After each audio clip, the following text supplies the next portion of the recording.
قلبي.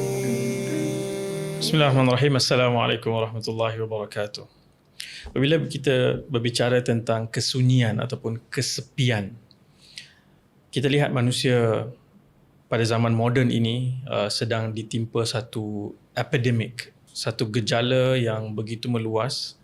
Kita lihat kesepian berlaku walaupun kita hidup di zaman yang paling maju teknologi komunikasinya. Kita boleh berhubung dengan orang-orang yang jauh dalam masa beberapa detik dengan beberapa butang yang kita tekan. Kita boleh bahkan melihat orang-orang yang kita ingin hubungi, tapi kita melihat apatah lagi selepas pandemik, perkara ini semakin jelas dan semakin ketara bahawa ramai yang sedang derita satu keadaan yang kita sebut kesepian. Dan itu bukan hanya berlaku kepada orang yang dewasa.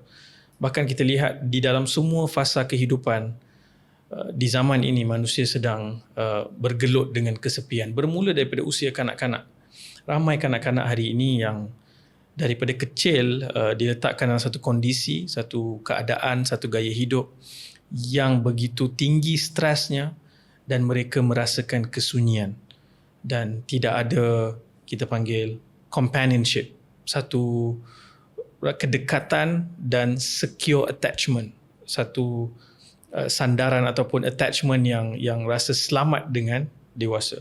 Dan itu kemudian menambahkan lagi kesan apabila mereka masuk ke usia belia ataupun remaja. Kita boleh lihat laporan-laporan yang dikeluarkan oleh Kementerian Kesihatan misalnya, kadar gangguan ataupun penyakit kesihatan mental dan juga terkhusus kepada rasa sunyi, rasa tidak didengari, tidak ada orang yang mendampingi, itu semakin ketara di kalangan anak-anak sekolah, di college, university. Kemudian masuk ke dunia kerjaya, juga hal yang sama kita lihat. Kesannya itu seolah-olah berkembang daripada satu fasa ke satu fasa, sehinggalah kita lihat kepada fasa apabila sudah capai usia tua dan kita salah sebuah negara yang sedang menuju ke negara menua. Dan kita lihat fenomena kesepian dan kesunyian ini cukup jelas dan sedang dikempen oleh pihak-pihak berkuasa untuk dilakukan sesuatu kerana ramai orang menjelang usia tua berada dalam keadaan sepi dan sunyi. Jadi tentu sebagai seorang Muslim khususnya dan juga seorang khalifah yang kita diutuskan oleh Allah SWT untuk merawat masalah, mencari solusi kepada isu yang ada, kita tentu lihat dulu kepada apa yang Allah SWT sebutkan dalam Al-Quran. Dan kalau kita lihat dalam konsep Islam ni, secara umum ni, kita boleh lihat ada dua tema besar yang bicaranya soal kesepian ataupun kumpulan ataupun apa kita panggil keterasingan. Satu adalah orang-orang yang membawa kebaikan, membawa message, dan mereka ini zaman berzaman adalah golongan minoriti ataupun istilah lain adalah ghuraba. Nabi SAW bersabda dalam satu hadis yang sahih, Nabi kata bada'ul islamu ghariban sayaudu ghariban fatuba lil ghuraba fatuba lil ghuraba fatuba lil ghuraba. Nabi SAW kata agama ini bermula asing, dia akan kembali menjadi asing, dan beruntunglah orang-orang yang tergolong dalam golongan yang asing ini. Golongan asing ini dia minoriti, dia kecil. Itu istilah ghuraba yang kalau kita lihat para anbiya alaihi salatu wassalam, para nabi kita, mereka melalui fasa-fasa ini. Misalnya Nabi Nuh alaihi salam 950 tahun berdakwah, hanya kurang lebih 80. Itu riwayat yang paling besar yang mengikuti Nabi Nuh alaihi salam. Nabi Ibrahim ketika keluar daripada kota kelahirannya, dicampakkan oleh ayahnya sendiri ke dalam api, dia keluar bersendirian, atau ada riwayat menyebut paling kurang ada Sarah alaihi salam yang mengikuti Nabi Ibrahim suaminya alaihissalam. Itu satu konsep. Yang kedua adalah al-wahdah, iaitu kesepian yang kita maksudkan tadi. Dan kesepian ini tidak bermaksud dia berada dalam kalangan anggota masyarakat yang ramai maka dia tidak akan mengalami. Tak. Ramai yang mengalami kesepian ni bukan kerana fizikalnya tidak ada orang, dia ada dalam ruang fizikal yang ada orang lain, tapi emosi dan dirinya berada dalam kesepian. Dan kalau kita lihat antara ayat-ayat Allah Subhanahu Wa Taala yang sering kali diulang dalam setiap juzuk Al-Quran adalah Allah Subhanahu Wa Taala memberikan penegasan untuk kita melihat urusan anak yatim. Yatim ini daripada perkataan yutm, ya ta mim yang bererti kesepian, yang kesunyian. Dan bila Allah SWT cerita tentang ayat-ayat ini, Allah SWT selalu mengkedepankan yatim sebelum miskin. Kerana menjadi yatim adalah satu keadaan yang paling lemah, yang paling rapuh dalam sebuah masyarakat. Dan walaupun teknikalnya secara syariah kita sebut anak tu lahir ataupun ayahnya sudah meninggal dunia, maka dia menjadi anak yatim. Tapi zaman ini kita lihat, kalaupun dia ada ayah tapi dia hidup dalam kesepian, dia berada dalam keadaan yatim. Dan bila cerita tentang yatim, Allah SWT tidak berbicara tentang beri makan, beri minum kepada anak yatim, tapi bicaranya adalah soal mendampingi. Kerana mereka memerlukan teman, penjaga, seorang manusia yang boleh attach dengan mereka. Sebab tu Nabi SAW kata, siapa yang menjaga anak yatim, dia dengan aku, Nabi gambarkan dengan dua jari Nabi SAW yang mulia, dekat macam ini dengan Nabi SAW di syurga.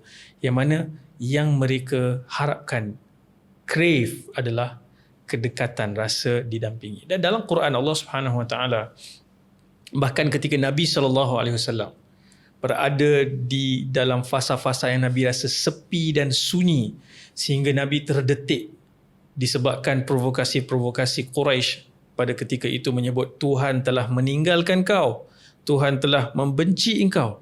So Allah SWT turunkan surah Ad-Duha, surah yang turun ketika Nabi rasa telah ditinggalkan kerana wahyu terhenti untuk satu ketika waktu yang panjang.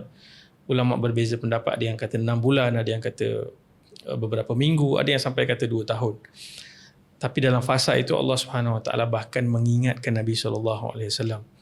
Nabi SAW diingatkan, alam yajid kayatiman fa'awa. Bukankah engkau dalam keadaan kesepian, kesunyian, tidak ada orang yang menjaga, memelihara engkau? Fa'awa, lalu aku memelihara engkau, aku menjaga engkau. Dan kalau kita lihat, Nabi SAW bukan hanya pada fasa itu melalui detik-detik yang sepi dan sunyi. Nabi kemudian melalui satu demi satu fasa yang semakin sukar dan semakin sukar. Sehingga ada 1 tahun di dalam hidup Nabi SAW disebut tahun kesedihan.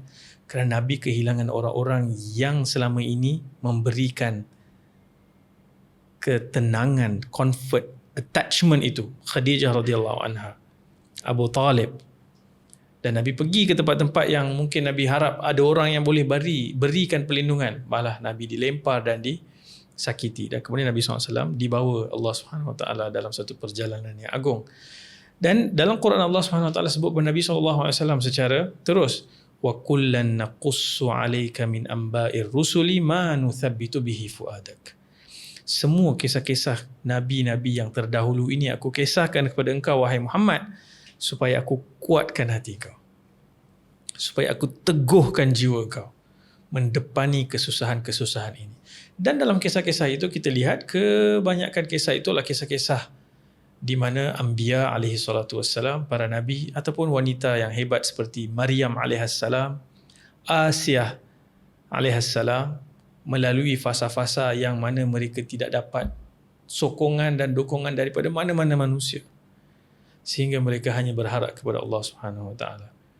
Nabi Musa misalnya kita lihat, Allah Subhanahu Wa Taala menceritakan dia dalam keadaan takut, khaifan, yataraqqab, ketakutan, dan dia melarikan diri jauh, pergi meninggalkan tempat lahirnya Mesir seorang diri sampai di satu bandar Madian.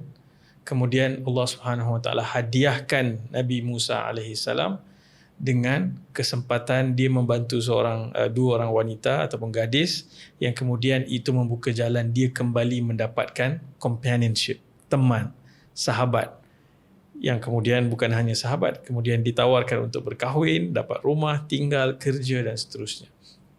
Dan sebelum itu Nabi Musa dari segi bayinya lagi, dia telah dilepaskan di sungai Nil sendirian. Dan Allah Subhanahu Wa Taala menceritakan kisah ini ketika ibu Musa dalam keadaan dia tidak mampu melaksanakan perintah itu, hatinya kosong, farigha, kosong, sehingga Allah kata laula arrabatna ala qalbiha, kalau tidak kami kuatkan hatinya, untuk melakukan perkara yang tak tergamak oleh mana-mana ibu untuk melakukan, dan Allah janji aku akan pulangkan bayi itu. Lalu Allah kuatkan hati, kemudian Nabi Musa dilepaskan di dalam sungai, dan tentunya Allah memenuhi janjinya, Allah kembalikan. Dan demikian kita lihat Nabi dalam kisah Maryam alaihissalam. Maryam melalui satu kesepian kerana telah dituduh, didakwa dengan tuduhan seksual, tuduhan yang hina dalam kalangan masyarakat. Dia duduk seorang diri. Kemudian ketika dia sudah sampai waktu melahirkan anaknya Isa alaihissalam, dia mengadu kepada Allah Subhanahu Wa Taala, alangkah baiknya kalau aku mati, dilupakan dan tidak diingati sama sekali. Kerana dia terasa begitu sepi, tak tahu siapa yang akan percaya penjelasannya bahawa anak itu bukan daripada hasil kerja-kerja yang tidak baik. Tapi Allah Subhanahu Wa Taala kemudian menceritakan kepada setiap peristiwa-peristiwa seperti ini, Allah Subhanahu Wa Taala memberikan jalan keluar. Allah Subhanahu Wa Taala sentiasa ada, mendengar dan memberikan dukungan kepada orang-orang yang berada dalam situasi demikian.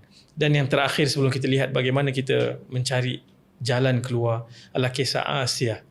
Asia ni isteri kepada Firaun yang tersepit dalam satu hubungan, relationship yang abusive, yang penuh dengan penderaan emosi, penderaan fizikal.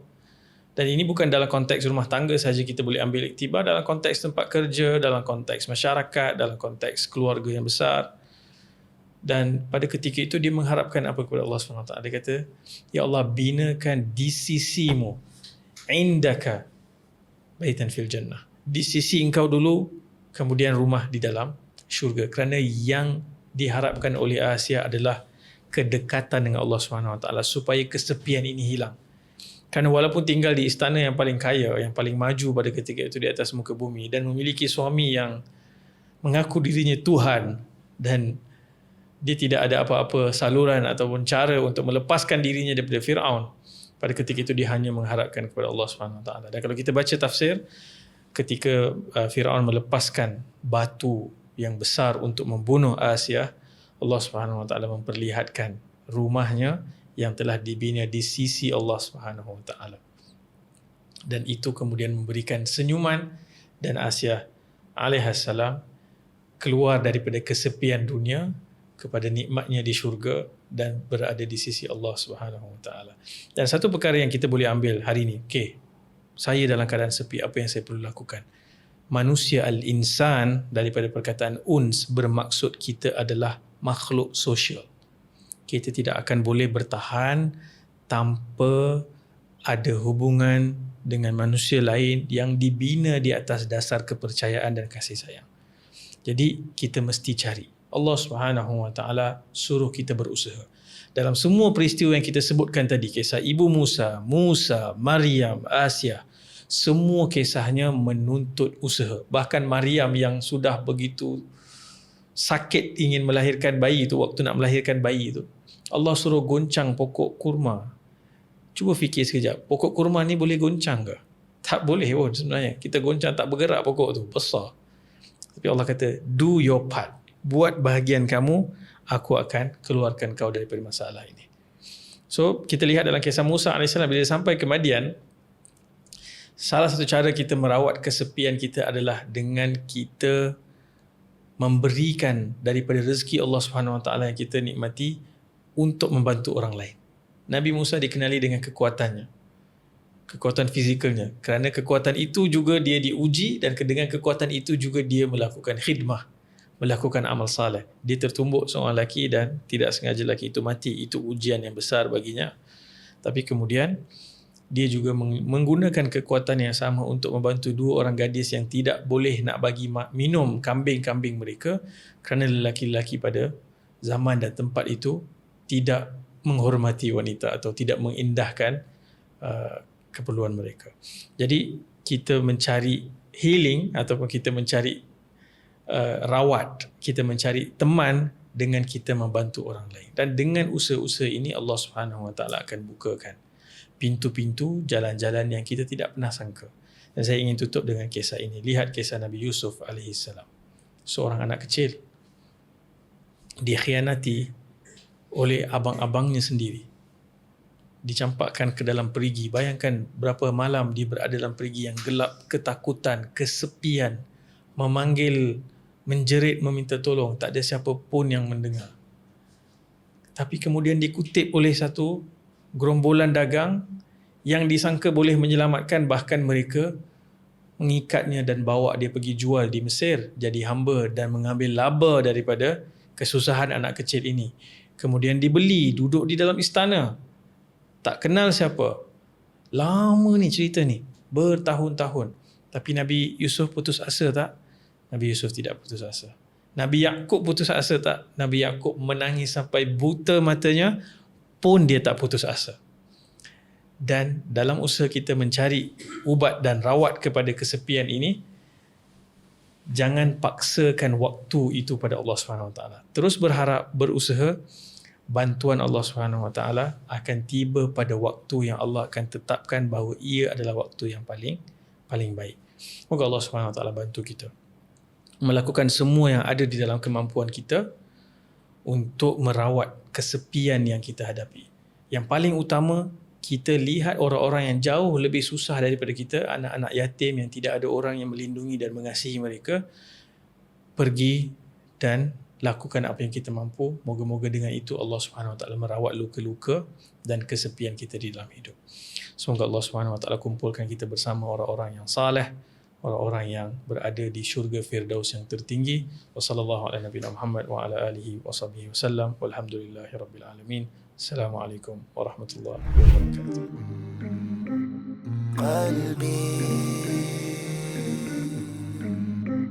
Qalbi